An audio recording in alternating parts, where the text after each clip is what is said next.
ತುಂಗಭದ್ರಾ ನದಿಯ ಒಡಲು ಕಲುಷಿತವಾಗಿದ್ದು ಸಾಕಷ್ಟು ಆತಂಕದ ವಾತಾವರಣ ನಿರ್ಮಾಣವಾಗಿದೆ. ತುಂಗಭದ್ರಾ ನದಿಯ ನೀರು ಹಸಿರು ಬಣ್ಣಕ್ಕೆ ತಿರುಗ್ತಾ ಇದ್ದು ಇದು ಆತಂಕಕ್ಕೆ ಕಾರಣವಾಗಿದೆ. ನಮ್ಮ ಜೊತೆಗೆ ಮಾತನಾಡಲು ಸ್ಥಳೀಯ ರೈತರಿದ್ದಾರೆ, ಮೀನುಗಾರರಿದ್ದಾರೆ, ಅವರನ್ನು ಮಾಡೋಣ. ಮೊದಲನೇದಾಗಿ ಮೀನುಗಾರನ ಮಾತಾಡ್ಸೋಣ.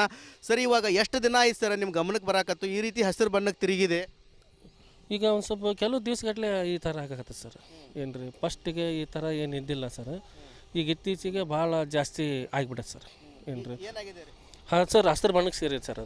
ಅದು ನುಚ್ಚಿನಿ ಅಂತ, ಅದು ಕಪ್ಪಿ ಜೋಣ್ರಿ. ಅದು ಒಂಥರ ರವೆ ಇರ್ತದಲ್ಲ ಸರ್, ಆ ಥರ ನುಚ್ಚಿನಿ ಅಂತದ್ದು ಕಪ್ಪಿ ಜೋಣ್ಣಿ ಅಂತದ್ದು ಸರ್. ಅದು ಈಗ ಅದು ನಾವು ಒಳಗೆ ಪೂರ್ತಿ ಎಷ್ಟು ನಾವು ಹೊಳಿ ತುಂಬ ಅಡ್ಡಾಡಿದ್ರು ಪೂರ್ತಿ ಹೊಳಿ ತುಂಬ ಮಿಕ್ಸರಣ ಆಗೈತೆ ಸರ್. ಅದು ಎಲ್ಲೆಲ್ಲಿ ಆಗೈತೆ ಸರ್? ಇದು ಯಾವ ಭಾಗದಾಗ ಆಗೈತೆ? ಇದು ನಮ್ಮದು ಗದಗ ಜಿಲ್ಲೆದಾಗ ಭಾಳ ಹೆಚ್ಚಿಗೆ ಆಗೈತೆ ಸರ್. ಈ ಕಡೆ ಬಾಜುನು ಶಿಂಟಾಲೂರು, ಏನ್ರಿ ಈರಣ್ಣನ ದೇವಸ್ಥಾನ, ಹಮಿಗಿ, ಏನ್ರಿ, ಆಮೇಲೆ ಗಂಗಾಪುರ, ಆಮೇಲೆ ಈ ಕೊರ್ನಳ್ಳಿ, ಏನ್ರಿ, ಆಮೇಲೆ ಇಲ್ಲಿ ಕಕ್ಕೂರು, ಏನ್ರಿ, ಈ ಥರ ಈ ಕಡೆ ಒಟ್ಟು ನಮ್ಮ ಹೊಳಿ ಸೈಡ್ ಸರ್. ಮತ್ತು ನಾವು ಹೊಳಿ ಸೈಡ್ನವರೆಲ್ಲ ಮತ್ತು ನಮಗೆ ಹೊಳಿ ನೀರ ರೀ ಸರ್ ನಮಗೆ ಕುಡಿಲಿಕ್ಕೆ.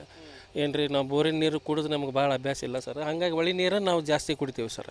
ಇದ ನೀರ ಕುಡಿಯತ್ತೀರಿ? ಮತ್ತು ಈಗ ನಮಗೆ ಬಿಡುಗಡೆ ಇಲ್ಲ ಸರ್, ಮತ್ತು ನೀರು ಬೇಕಲ್ರಿ ಸರ್. ಮತ್ತು ಇಲ್ಲಿ ಆದ್ರೆ ಏನ್ರಿ, ಈಗ ಅಂಕರು 2-3 ದಿವಸದಿಂದ 4-5 ದಿವಸದಿಂದ ಕುಡಿತಿದ್ವಿ ಸರ್. ಈಗ ಒಂದು 2 ದಿನಲಿದ್ದ ಏನೈತಲ್ಲ ಕುಡಿಯೋದ ಬಿಟ್ಬಿಟ್ಟಿವಿ ಸರ್. ಹೊಟ್ಟೆ ಮುರಿದಿಡೋದು, ವಾಂತಿ ಭೇದಿ ಈ ಥರ ಚಾಲು ಆಗೈತೆ ಸರ್.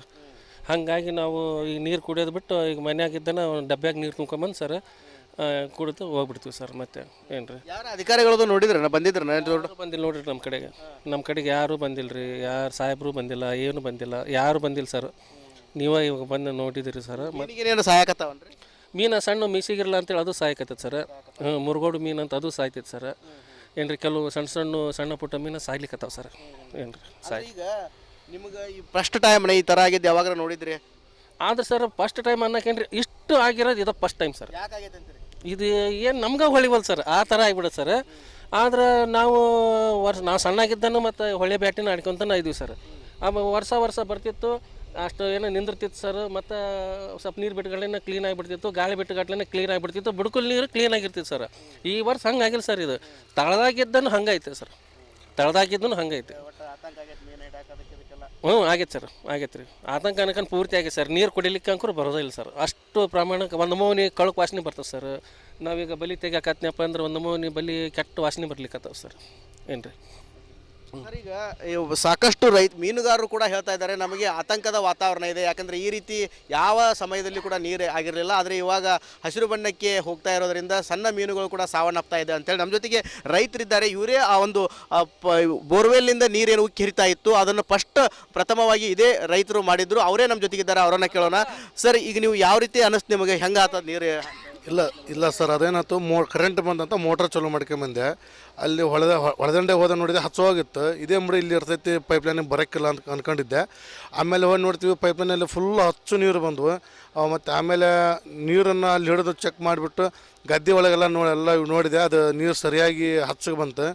ಭತ್ತ ನಾಟಿ ಮಾಡ್ಬೇಕಂತ ಅಂದ್ಕೊಂಡಿದ್ವಿ ನಾವು. ಭತ್ತ ನಾಟಿ ಮಾಡ್ಬೇಕಾದ್ರೆ ನಾಟಿ ಮಾಡೋಕ್ಕೆ ಯಾರು ಬರ್ತಾ ಇಲ್ಲ ಈಗ. ಯಾಕಂದ್ರೆ ಅದು ಅಲರ್ಜಿ ಸ್ಟಾರ್ಟ್ ಆಗೈತಿ, ಕೂಲಿ ಕಾರ್ಮಿಕರಿಗೆ ತೊಂದರೆ ಕೊಡ್ತೈತಿ. ಆಮೇಲೆ ಸರಿಯಾಗಿ ಅದು ಏನಾಗತ್ತಂದ್ರೆ ಅದರಿಂದ ಭೂಮಿಗೆ ಎಫೆಕ್ಟ್ ಐತಿ.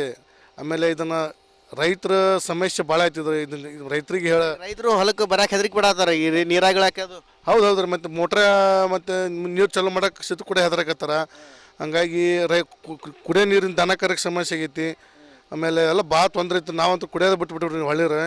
ಆಮೇಲೆ ಏನಿಲ್ಲ ರೀ, ಈಗ ಇಮಿಡಿಯೇಟ್ಲಾಗಿ ಇದನ್ನು ಲ್ಯಾಬಿಗೆ ಟೆಸ್ಟಿಂಗ್ ಕಳಿಸ್ಬೇಕಂತ ಗೌರ್ಮೆಂಟ್ ನಾವೆಲ್ಲ ಮನವಿ ಮಾಡ್ತೀವಿ ರೀ.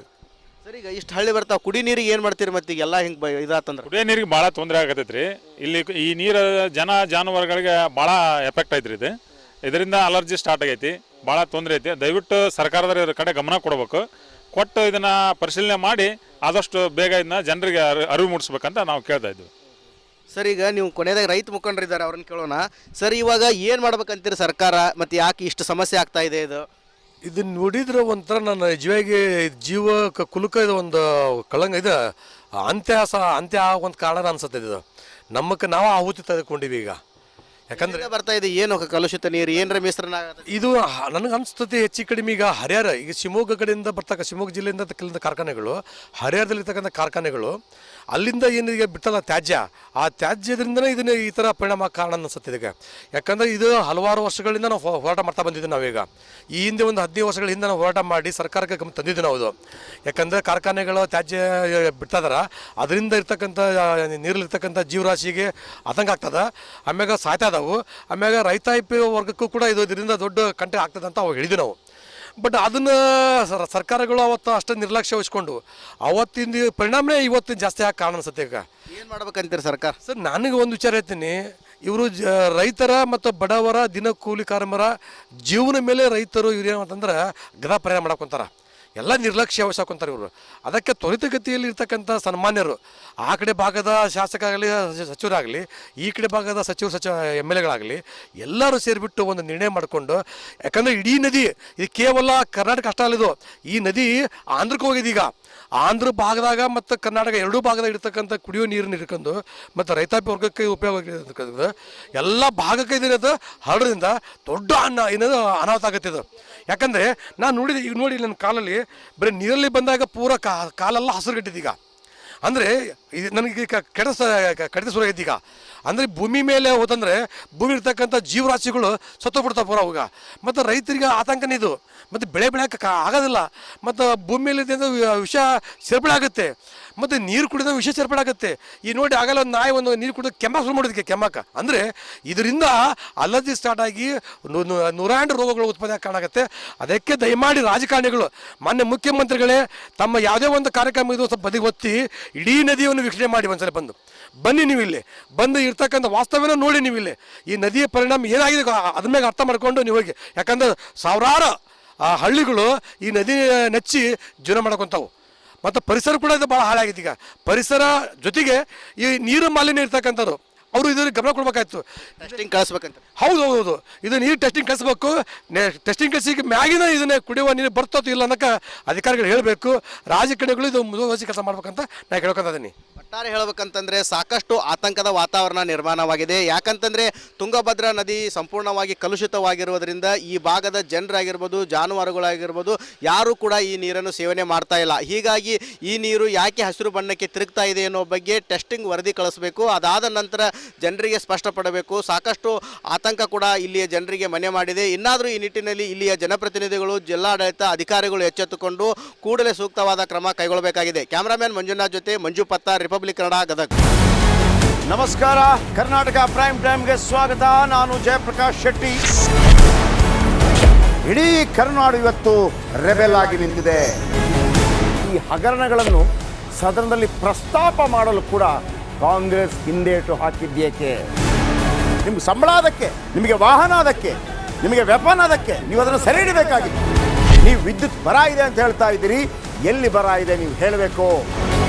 ಪಾಕಿಸ್ತಾನ್ ಆಕ್ಯುಪೈಡ್ ಕಾಶ್ಮೀರ್ ಅದು ಎಂದೆಂದಿಗೂ ನಮ್ಮದು. 40 ಮೆಷಿನ್ಗಳು ತಂದಿತ್ತು ನೋಟ್ ಎಣಿಸುವುದಕ್ಕೆ, ಅದೇ ಹಾಳಾಯಿತು. ಮಥುರಾದ ಗಲಾಟೆ ಇದೆಯಲ್ಲ, ಅದು ಸ್ಥಳೀಯವಾಗಿ ಕೂತು ಪರಿಹರಿಸಬಹುದಾದಂಥ ಕಾನೂನಿದೆ. ಗ್ಯಾರಂಟಿ ಯೋಜನೆಯಿಂದ ನಷ್ಟ ಆಗಿದೆ, ಲಾಭ ಆಗಿದೆ, ದಯವಿಟ್ಟು ಹೇಳಿ. Dawood Ibrahim most wanted criminal ಯಾವಾಗಾದ ಅಂದರೆ ಇಲ್ಲಿ ತನಕ ಭಾರತ ದೇಶದಲ್ಲಿ ಓರ್ವ ದಲಿತ ಪ್ರಧಾನಿಯಾದಂಥ ಇತಿಹಾಸವೇ ಇಲ್ಲ. ರಿಪಬ್ಲಿಕ್ ವರ್ಲ್ಡ್ ಆಪ್ ಇದು ಕೇವಲ ಅಪ್ಲಿಕೇಶನ್ ಅಲ್ಲ, ಸಮಗ್ರ ಸುದ್ದಿಗಳ ಸಂಪರ್ಕ ಮಾರ್ಗಕ್ಕೆ ಕ್ರಾಂತಿಕಾರಿ ಬದಲಾವಣೆ.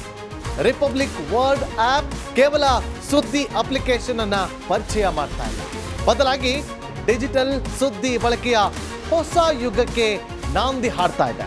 ಇದೊಂದು ಬ್ರೇಕಿಂಗ್ ನ್ಯೂಸ್, ಪ್ರಭಾವಶಾಲಿ ಕಾರ್ಯಕ್ರಮಗಳಿಗೆ ಗಟ್ಟಿಯಾದ ವೇದಿಕೆ. ರಿಪಬ್ಲಿಕ್ ವರ್ಲ್ಡ್ ಅಪ್ಲಿಕೇಶನ್ ಈಗ ಲೈವ್ ಆಗಿದೆ.